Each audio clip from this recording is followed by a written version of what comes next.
I grew up in a Jewish household. We fasted for Yom Kippur every year. Um, there are many other fasts during the course of a truly deeply religious Jewish family, but that wasn't us. We fasted on Yom Kippur, so I did 1 day fast once a year um, through the first 15 years of my life, and um, but then as my interest in fasting grew, when I was going through medical school, I fasted quite a few times on things that were called fasts. I didn't really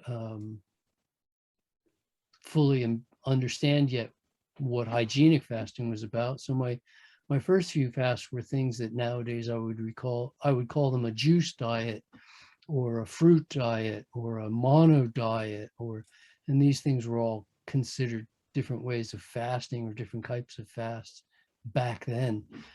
Before I ever got to a water fast, actually in uh, in medical school, and the reason I did a water fast in medical school is it came up in one of the physiology classes, uh, and then in one of the nutrition classes, the teacher referred to the what we'd gotten out of physiology, and he was very pro fasting, so he encouraged us all to do a 14-day fast, as I recall. And you know what? I think the first time we heard about it was 7 days. And he said he encouraged us all to do a 7 day fast and just to see what happened. And we talked about it in class and discussed it back and forth. And there was 118 of us in class, so a lot of people discussing their experiences going through it. Um, but I liked what happened, and I started doing a week every season, and then eventually 2 weeks every season. And um, when I finished school, I did a longer fast and did 30 days of water. And, and that was quite an eye opening. Even after having done 14 days, 4 or 5 times, um, 30 days was a whole nother world. And, and I could have gone much further, but again, that wasn't the point or the goal. The goal wasn't to see how far could I fast or how long could I fast. The goal was to get the job done in as short a period of time as possible, as it is for most jobs. It's like get the job done as quickly as possible, and then we can move on to what's next in life. And certainly with fasting, what's next in life is life itself. So I fasted for 30 days. It was a phenomenal experience. I learned a ton. Uh, I, I, I was shocked after the fast because the benefits uh, were so profound, just so profound, that I didn't even know where to start. Just remember thinking after 7 months post fast, uh, it was a gorgeous spring day, and I remember thinking to myself, I couldn't have done this, whatever it was, I couldn't even tell you, had I not fasted, because I certainly could never have done it before in my life, and now it's easy for me to do. So it was a running thing, and realized that I'd had that kind of an experience every single day for 7 months. Something came up that I go, wow, this is a direct result of the fast. Couldn't have done this before the fast. I mean, benefits just kept accruing for like 200 days. Every single day there was something. Then it started to slow down a little bit, and I would notice things every week or every month. But for almost 7 years, I remember, something came up 7 years down the line where the flash in my head was, this is because I fasted, and it never would have come about had I not. So the benefits just kept coming and coming and coming for a long, long time after that 30-day fast. One of the things I learned during that fast is that I want to live in such a way that I don't have to fast again, because I want to just live so healthfully that I don't need to fast because of having lived unhealthfully, and that I wanted to live in a self-constructive manner in every way I possibly could. It it really struck home how important it was for me to become as self-constructive as possible. And yet still things came up in life where fasting was appropriate. I fasted after a coral poisoning experience. Um, I fasted at least once or twice after that. I remember fasting one time after a whole bunch of really stressful travel, and I fasted with an infection in my throat. I fasted over several different things, and it's always been, very, very successful. And I would fast again in a heartbeat, but it's not the first thing that I want to do. It's like I'm not living longing to fast. I'm really living longing to live in such a fashion that fasting is not required, because I love my life. I love living. I love being active. I love being healthy. And that to me is such a great gift. But if fasting were appropriate, I would fast again in a heartbeat. How many times have I fasted? I honestly have no idea. Couldn't even begin to tell you. There's lots of 14-day fasts, lots of 1-week fasts, lots of shorter fasts when appropriate, when that was all that was needed, was 3 or 4 days. Um, and nothing super long in quite a while now, and I'm happy about that. But I would do it again in a heartbeat, should I feel that it was appropriate. What do you do with the struggle? Well, I think struggle is a perspective. Uh, my view of life is that nothing is a struggle. It's all easy. It's effortless. You just do what's next, and you do what's next, and great, and keep your attitude that it's all effortless, and you just do what's next. And I'm not complaining about having a full day. I run a full day, but I don't. And even if I tell somebody that I've had a full day, it's not a complaint. It's really a joy. Uh, when I tell people I have work to do, it's because I'm thrilled that I have work to do. I love having work to do. Uh, it's not that I wouldn't know what to do with myself. I could come up with things to do other than work, but I'm honored. I feel blessed that I have work, that I have value to people, that I can be a contributor in some way into what's going on in the world, into other people's lives. So, and that people let me in and welcome me and actually ask me to be part of their life, is a great honor for me.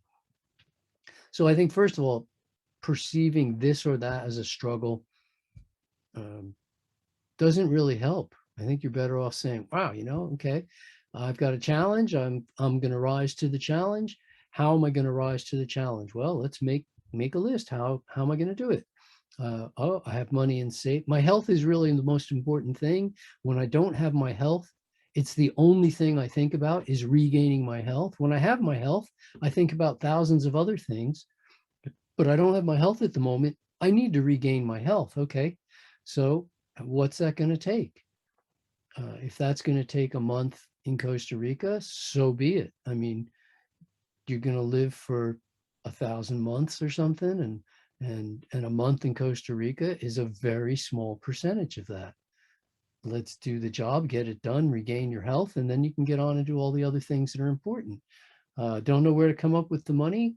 I've seen people be very creative. uh, I incur cost in going away from my family, in renting a facility, in feeding people, in hiring staff, in paying for airplane fares and hotel fares and taxi fares. I incur a fair amount of cost to offer a fast, and it's not a get rich quick plan. But I also incur a lot of responsibility when I do it. Still, the other person is responsible to do their part. And I've seen people borrow money from family, borrow money from banks, borrow money on credit cards, sell their house or their car. I've seen people do GoFundMe in order to come fast. I've seen it a lot of different ways. Um, I'm not the bank. I don't like to be somebody's bank. That doesn't usually go well. But even I offer payment plans for people to make it possible so that they can come and do the fast. There's always a way. If you want there to be a way, there's always a way. I had a morbidly obese man one time tell me that I was shockingly thin. Man, I'm anything but shockingly thin. I am not shockingly thin. I'm 5'9", 160, and and not shockingly thin. Um, and the number of people who look in my grocery cart and comment about it, usually nice comments, usually good comments, but the number of people who look and then comment, I'm just amazed. So I don't know how we all became experts in health, but we're not particularly healthy ourselves. Um, Certainly in the US, we've been losing ground and losing ground as far as our standing worldwide in terms of health. And yet everybody thinks they know so much about health. I find it a little off putting. Like, everybody owns cars, but not everybody pretends to be an auto mechanic. And everybody's got teeth, but not everybody pretends to be dentists. But somehow when it comes to nutrition, just because we all eat, we all think we're experts in nutrition, and we should be giving health advice. And even though most people aren't that healthy to begin with, but they're still wanting to give health advice. And I don't know if it's something in our hardwiring that we all feel we should be looking out for each other. So we give some health advice to each other. You got to love your friends and relatives who are so concerned for you. And I would always express it that way to them. Thank you for your concerns. I really appreciate that you care, and that you're helping me look out for myself. Um, and then reassure them that you are looking at something that will be professionally supervised, doctors on premises. Um, you don't really, long 4 decades track record of successful fasting supervision, and that you feel very confident with what you're doing. The failures stick out like sore thumbs. I really learn from failures, uh, and so, and I don't always learn to be successful because of my failures, but I learn from my failures, which sometimes lead me to just other failures. But certainly in the world of fasting, when things don't go exactly like I'd hope, um, I remember. So, uh,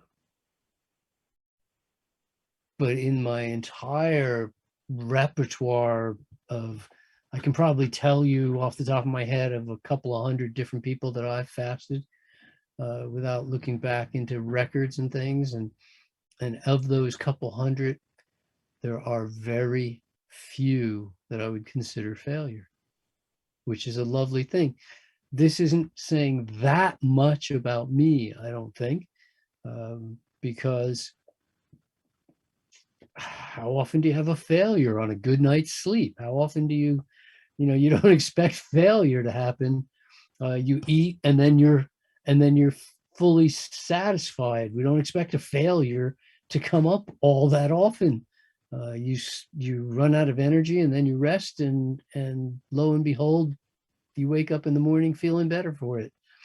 Uh, and it'd be rare to impossible to even imagine failure in that regard if you actually did get the rest. So, fasting, like we say, it's an adult-sized portion of rest. It's a it's a chance for the body to catch up on things where it may have been falling behind in order to create optimum health. And so, there just wasn't that many failure. The failures more often were, um, people who got well through fasting and then threw it all away by choosing not to continue to live healthfully after the fast. And I can think of a few examples of that. One guy who, you know, came in with super high blood pressure and left with normal blood pressure, and then went home and kept it low for several months. And one day he called me and he goes, "You know what? I'd rather eat the food that I want than live like this." And I go, okay. And he did. He ate exactly what he wanted, and he only lived about 4 more months, and then he died of high blood pressure. So, basically a vessel just exploded. And um, I can think of another guy who really wanted to regain his health, and he'd hurt himself in a car wreck, and healed up tremendously through fasting and regained a lot of his fitness abilities. But after the fast, he didn't really understand how important it was yet to continue to maintain that super clean living, and so he went back to the kind of the classic vegan cooked foods, and within 5 years time he was back to come fast with me again. And I go, gosh, like, really, you need to a second time to learn the same lesson you learned the first time? And he goes, apparently. But then after that, he joined my staff at events, and he started coming to all the fasts, not to fast, but to work with me through the fast and see what goes on and gain the motivation, and eventually started volunteering at a lot of the raw food festivals as well, and got to a point where he pretty much never has to fast, unless he's got an illness or an injury, or he overworked himself to a degree that he really got run down, and then I'll take a few days, but none of these big fasts, 3-week fast, 4-week fast, and nothing like that anymore, because you learn the lesson and then you move on, and you don't have to keep relearning that same lesson. uh, and I've seen people who suffered from the worst headaches in the world, and their headaches completely go away through fasting, and people with ulcerative colitis so bad, so much drug use, prednisone especially, to where their skin was looking like a volcano of boiling pizza, when it's at its hottest, and it's just boom, boom, boom, boom, boom.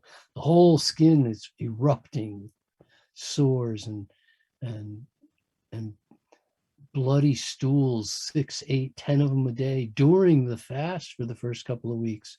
And then eventually became less and less, and eventually none, and post fast never returned to that ulcerative colitis. We're going to remove a section of your large intestine for you. Thank you will pass, and um, I don't know. I saw a man with gangrene. They were going to cut off both his legs, and 4 weeks of fasting later, he's out playing soccer with his kids, and the wounds are completely healed. And a lady who's going to have her gallbladder removed, who just fasted, and she ended up fasting 28 days. But at the end of that, no more gallbladder problems, and beat having a gallbladder surgery, which back then was a very complicated mess to do, and actually cost triple what the same surgery costs today. But I mean, without naming names of people, I had a guy who was a hemophiliac, and as such, there's kind of a syndrome of problems associated with hemophilia, and part of that was that his ankles and wrists never really fully formed properly, and the cartilage there was not good, and he could only walk a few steps before the pain got so bad that he had to crawl. And when he first signed up for the fast, he asked me how far away was the educational portion, because he really wanted to come to those daily educational presentations. And I said, don't worry about it. Like, we'll carry you because you can't crawl. He goes, I want to come to those things. I'll crawl. But here's a guy who, after the fast, he felt so good, he wanted to start exercising, and he didn't know how, because he'd never been allowed. As a hemophiliac, he'd never been allowed to do anything super active. And 1 year, almost to the day after the fast, he participated in his first triathlon. And I mean, it's like, what? This is a guy who couldn't walk 100 meters, and now he's running marathon as part of a triathlon. It was pretty exceptional. and we just see this again and again and again. It just gets, it's very rewarding for me to see people make that kind of quantum leap in health where, problems, uh, so many cases of infertility that wasn't the primary reason why they fasted, but it was just one of the issues on the back burner was having already been diagnosed for sure as infertile. And then lo and behold, after the fast, a few months after the fast, and pregnant. So maybe that tops the list, of what's the way cool things, but every single one of them is just another reason